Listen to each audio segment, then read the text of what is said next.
Hello, watching VNA Bulletin. I'm from Hanoi and now the headlines. Minister Planning and Investment Nguyễn Chí Dũng visits Cuba. Australia opens door to Vietnamese fresh mangoes. Hạ Long Cát Bà seeks World Natural Heritage recognition.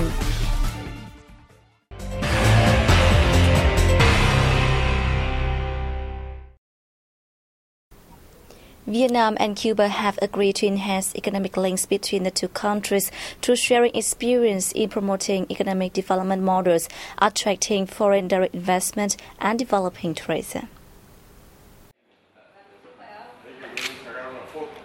The agreement was reached at meetings between Vietnamese Minister Planning and Investment Nguyễn Chí Dũng and the Cuban Ministers of Economics, Planning and Tourism during his visit to the country from September 13th to 15th. The two sides said that the agreement on investment protection in 1995 and the agreement on avoidance of double taxation and prevention of fiscal evasion in 2002 are solid foundation for the two countries to deepen economic ties. During the trip, Dũng visited Cuba's Maria Special Development Zone and attended a conference on investment connection between Vietnamese and Cuban businesses. At the conference, the Cuban side called for investment in various fields, including agroforestry, sugar, health, pharmacy, and biotechnology, metallurgy mechanics, and the light industry, among others.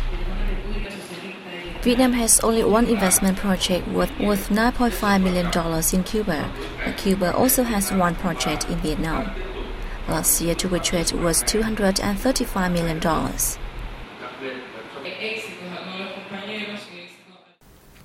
A foreign minister-level meeting of the Non-Aligned Movement took place in Margarita Island of Venezuela on September 15 to review preparations for the 17th Non-Aligned Movement Summit. Deputy Foreign Minister Hakim Ngọc led a Vietnamese delegation to the event.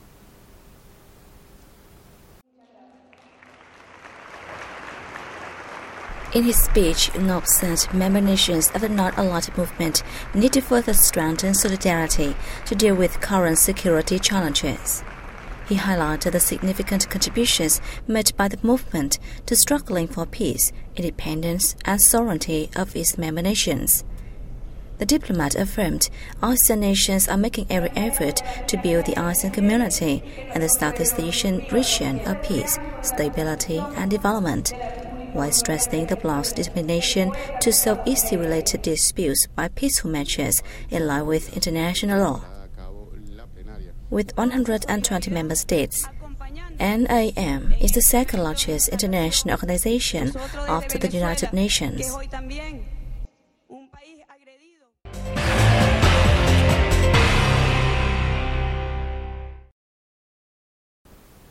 A workshop on the enhancement of the supporting industry in Vietnam was organized in Hanoi on September 16, drawing a large number of Vietnamese, Japanese, and international experts. At the workshop, participants analyzed the current challenges encountered by the supporting industry in Vietnam and proposed cooperation policies between Vietnam and Japan in order to improve the sector. They pointed out that there is a lack of connections among enterprises operating in this field, the ability of Vietnamese enterprises to supply intermediate products, and their possibility to enter the global supply chain are weak. Vietnam has a number of policies to support small and medium-sized enterprises. However, the efficiency of the policy implementation is not high. At the event, Japanese experts proposed the application of the model of Public Technology Center in Vietnam. In the model, which has been successful in Japan, small and medium-sized enterprises are able to use the center's services to do research and experiments. The Vietnam Association of Seafood Exporters and Producers said that it is preparing documents to sue the U.S. Department of Commerce over its final conclusion in the 10th Administrative Review of anti-dumping duties on shrimp products imported from Vietnam. According to regulations, Vietnam has the right to submit a file to the U.S. International Commerce Court within 30 days. Sept said Vietnam doesn't dump shrimp in the U.S., so it will suit the Department of Commerce to ask for the tariff to be brought back to the zero level. According to the Vietnam Competition Authority, under the Ministry of Industry and Trade, the 10th Administrative Review was applied to frozen shrimp shipments imported into the U.S. from February 1, 2014 to January 31, 2015. Voluntary respondents are subject to an anti-dumping duty rate of 4.78%, while the tariff imposed on other Vietnamese firms or exporters remains at 25.76%. It added that the United States has significantly increased the duty rate for Vietnamese shrimp in the 10th Administrative Review from 0.91% in the previous review to 4.78% at present. The main reason for the significant increase is the Department of Commerce's continued application of differential pricing, allowing it to reuse the zeroing method to calculate the dumping margins.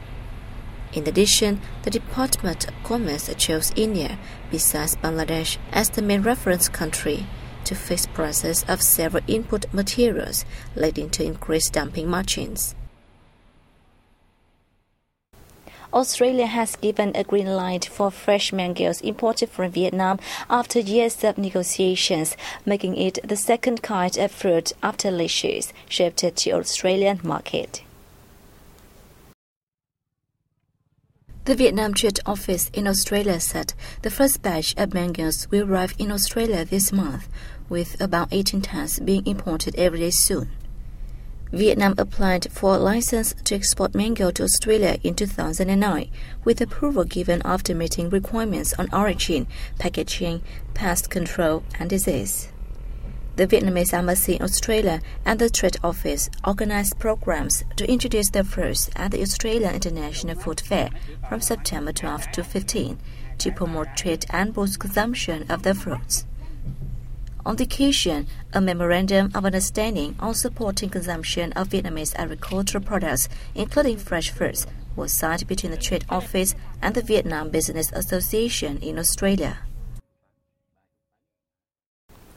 Vietnam shipped abroad nearly $4.4 billion worth of timber and wood products in the first 8 months of 2016, a decline from a year earlier.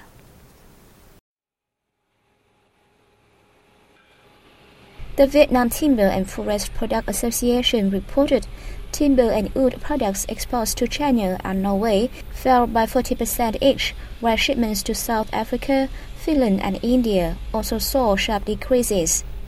Rises were seen in exports to some markets such as Cambodia, Mexico, and Portugal. The association said the U.S. is currently the biggest importer of Vietnam's timber and wood products, purchasing 39.5% of total shipments. It is followed by Japan, China, and the Republic of Korea. According to the Ministry of Agriculture and Rural Development, Vietnam achieved total export value of wooden products of $7.1 billion in 2015, up 8% from the previous year. Wooden chairs, bedroom, outdoor, and office furniture are the 4 key export categories. Vietnam's tuna export increased by 0.9% in the first 7 months of the year to more than $266 million. The figures have been announced by the Vietnam Association of Seafood Producers and Exporters. The majority of the exports were fresh and frozen tuna, but compared to the same period last year, export of these categories fell by 9.6%, while exports of processed tuna products went up by nearly 12%. The exports went to 87 markets, with the U.S. being the largest buyer, followed by the EU, ASEAN, and Japan. Tuna exports to the U.S. were worth $111.6 million, a year-on-year increase of 0.5%. Exports to ASEAN member countries increased by 24.9% from the same period last year, but exports to the EU and Japan were down by 8.2% and 10.6% respectively.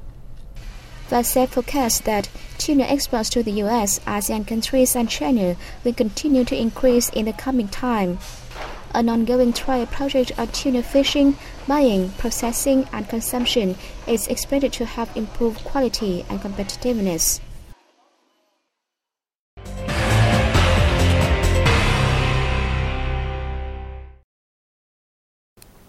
At 43.8% of the country's adult population, general alcohol consumption rate of Vietnamese people is higher than some might expect. More than 77% of adults males and 11% of women said they had consumed at least 6 units of alcohol in the past 30 days. More than 44% of men and 1.2% of women said that they have engaged in heavy episodic drinking. The figures on alcohol consumption were part of the latest survey on non-communicable disease risk factors revealed on September 8 in Hanoi. The survey found that the general smoking rate of Vietnamese aged 15 years and above was at 22.5%.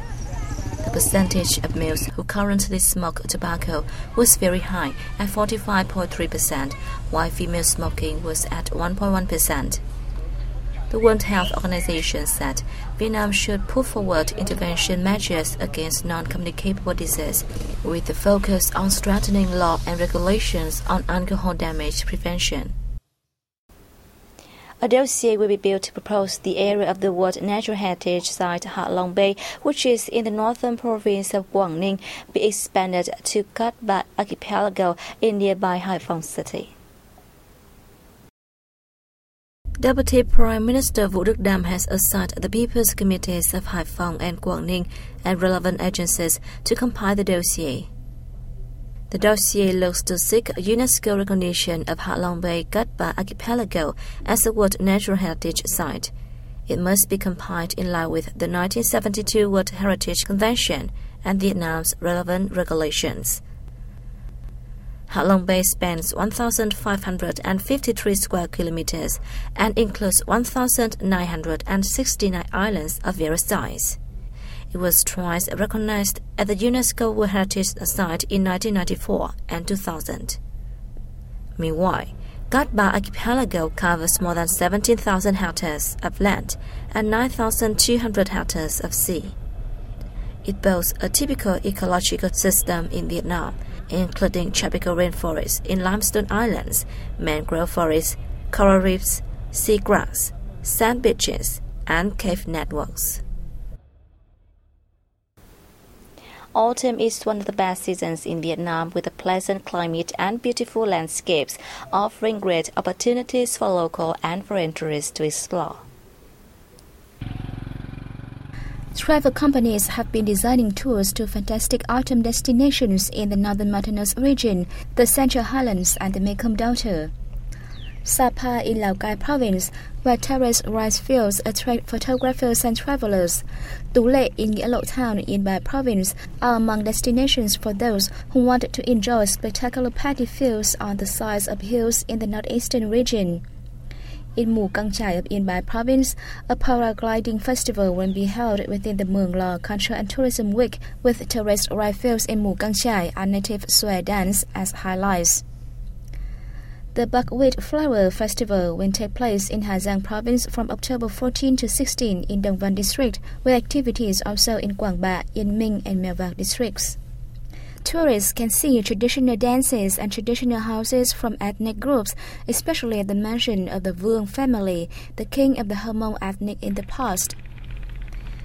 In the Central Highlands, autumn is blooming season of the aqui flower, white sunflower, while this time of the year, the Mekong Delta appeals to tourists with the allure of water penetrating every corner of the region. And that has to wrap up our news bulletin. Thanks for watching. And see you next time.